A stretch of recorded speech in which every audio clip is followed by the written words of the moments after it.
بسم اللہ والصلاة والسلام علی رسول اللہ صلی اللہ علیہ وسلم۔ محترم ناظرین، شب برات کی مناسبت سے آپ حضرات کے سامنے حاضر ہونے کا موقع ملا تو سمجھتے ہیں کہ شب برات یا لیلۃ البرات کس چیز کو کہتے ہیں۔ شعبان کی 15ویں رات اس کو شب برات کہتے ہیں، چونکہ اس کے اندر اللہ رب العزت جہنم سے بے شمار جہنمیوں کو آزاد کرتے ہیں، ان کو معاف کرتے ہیں، ان کو دوزخ کی آگ سے بری کر دیتے ہیں، اس لیے اس رات کو شب برات کہتے ہیں۔ حدیث مبارکہ میں اس کے بہت سارے فضائل وارد ہوئے ہیں، جیسا کہ بہت سی حدیثیں آپ نے بھی سنی ہوں گی۔ تقریباً 16 اور 17 روایتیں اور صحابہ ہیں جو لیلۃ البرات کی فضیلت کو بیان کرتے ہیں، اور اسلاف امت بھی اس رات کی فضیلت کے قائل ہیں۔ شب برات کے متعلق لیکن لوگ بہت افراط و تفرید کا شکار ہیں۔ بعض لوگ تو وہ ہیں جو سرے سے اس کی فضیلت کے قائل ہی نہیں،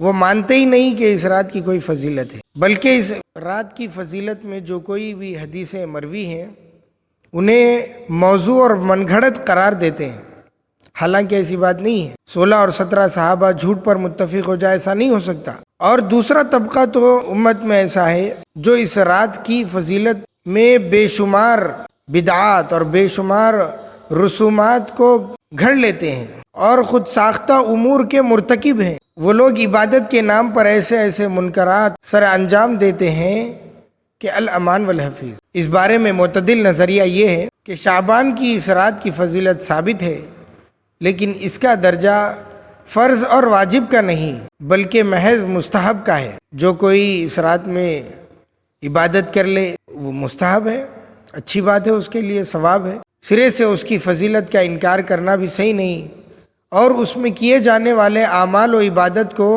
فرائض و واجبات کا درجہ دینا بھی درست نہیں۔ بن یسار رحمۃ اللہ علیہ وہ یہ فرماتے ہیں کہ لیلۃ القدر کے بعد شعبان کی 15ویں رات سے زیادہ افضل کوئی رات نہیں، یعنی پورے سال میں لیلۃ القدر کے بعد سب سے افضل رات وہ لیلۃ البرات کی یعنی 15ویں شعبان کی رات ہے۔